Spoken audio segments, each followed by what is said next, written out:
পৃথিবীর ইতিহাসে এমন কিছু জেল রয়েছে যেগুলো শুধু কারাগার নয়, বরং ভয়, নিষ্ঠুরতা এবং মানব সহনশীলতার চরম পরীক্ষার প্রতীক হয়ে উঠেছে। এর মধ্যে একটি নাম যা সবসময় শীর্ষে উঠে আসে, তা হল আলকাট্রাজ। সান ফ্রান্সিসকো উপসাগরের মাঝখানে অবস্থিত এই দ্বীপকারাগারটি তার দুর্ভেদ্য নিরাপত্তা, কঠোর শাসন এবং কুখ্যাত বন্দীদের জন্য বিশ্বব্যাপী কুখ্যাত। আমরা আলকাট্রাজ জেলের ইতিহাস, এর কাঠামো, বন্দীদের জীবন, পালানোর চেষ্টা এবং এর সাংস্কৃতিক প্রভাব নিয়ে বিস্তারিত আলোচনা করব। এই গল্প শুধু একটি জেলের নয়, বরং মানুষের স্বাধীনতার আকাঙ্ক্ষা, শাস্তির প্রকৃতি এবং সমাজের নিয়ন্ত্রণ ব্যবস্থার একটি প্রতিচ্ছবি। প্রিয় দর্শকদের কাছে অনুরোধ, ভিডিওটি সম্পূর্ণ দেখবেন এবং আমাদের এই চ্যানেলে নতুন হলে অবশ্যই আপনারা আমাদের পাশে থাকবেন। আলকাট্রাজ দ্বীপের ইতিহাস শুরু হয় অনেক আগে, যখন এটি প্রথমে একটি সামরিক দুর্গ হিসেবে ব্যবহৃত হয়। সান ফ্রান্সিসকো উপসাগরের কৌশলগত অবস্থানের কারণে এটি মার্কিন যুক্তরাষ্ট্রের পশ্চিম উপকূল রক্ষার জন্য গুরুত্বপূর্ণ ছিল। পরে এটি সামরিক কারাগারে রূপান্তরিত হয়, যেখানে গৃহযুদ্ধের বন্দী এবং বিদ্রোহী সৈন্যদের রাখা হতো। তবে আলকাট্রাজ তার আসল অ্যাসেন্ডেন্সি এবং পশ্চিমা গ্যাংস্টার যুগের উত্থানের সময় ফেডারেল পেনিটেনশিয়ারি হিসেবে চালু হয়। এই সময়ে আমেরিকায় মহামন্দা এবং অপরাধের হার বৃদ্ধির কারণে সরকার এমন একটি কারাগার চেয়েছিল যেখান থেকে পালানো অসম্ভব এবং যেখানে সবচেয়ে বিপজ্জনক অপরাধীদের রাখা যায়। আলকাট্রাজ এই উদ্দেশ্যে নিখুঁত ছিল। দ্বীপটির প্রাকৃতিক অবস্থানই এটিকে দুর্ভেদ্য করে তুলেছিল। ঠান্ডা সমুদ্রের স্রোত, হাঙ্গরভরা জল এবং মূল ভূখণ্ড থেকে দূরত্ব এটিকে দোরক নামে কুখ্যাত করে। এটি ফেডারেল জেল হিসেবে বহু বছর কাজ করে এবং এখানে দেশের সবচেয়ে কুখ্যাত অপরাধীরা বন্দী ছিলেন। আলকাট্রাজের নকশা এবং পরিচালনা পদ্ধতি ছিল অত্যন্ত কঠোর। জেলটিতে মোট ৩৩৬টি কক্ষ ছিল, যার বেশিরভাগই একক কক্ষ। প্রতিটি কক্ষ ছিল মাত্র ৫ ফুট বাই ৯ ফুট, যেখানে একটি বিছানা, একটি সিঙ্ক, একটি টয়লেট এবং একটি ছোট ডেস্ক ছিল। বন্দীদের জন্য কোনো গোপনীয়তা ছিল না। তাদের জীবন কঠোর রুটিন এর মধ্যে বাধা ছিল। জেলের সবচেয়ে কঠোর বিধি ছিল নীরবতার নীতি। বন্দীদের কথা বলার অনুমতি ছিল শুধুমাত্র নির্দিষ্ট সময়ে।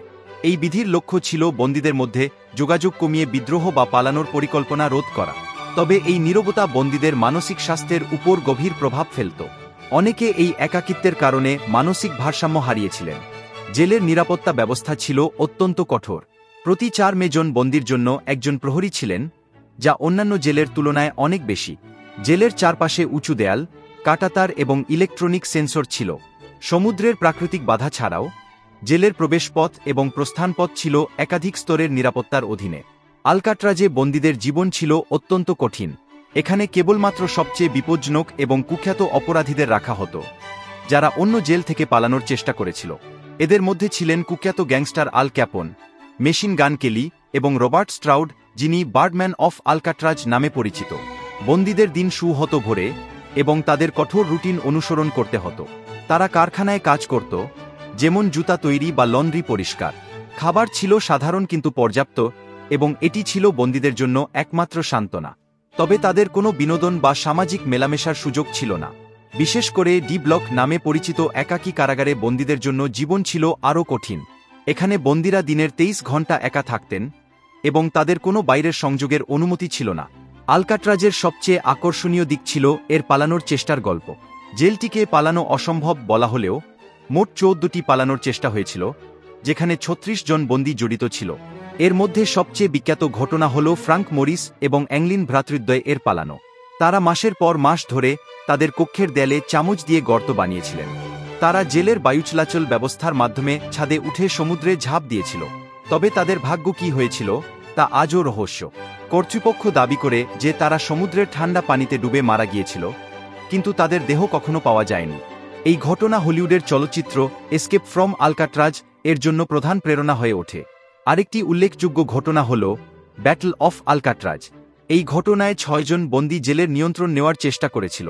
তারা প্রহরীদের অস্ত্র কেড়ে নিয়েছিল, কিন্তু শেষ পর্যন্ত মার্কিন মেরিনদের হস্তক্ষেপে এই বিদ্রোহ দমন করা হয়। এই ঘটনায় ২ জন প্রহরী এবং ৩ জন বন্দী নিহত হয়। আলকাট্রাজ জেল পরে বন্ধ হয়ে যায়, প্রধানত উচ্চ রক্ষণাবেক্ষণ খরচ এবং জেলের অবকাঠামোর ক্ষয়ের কারণে।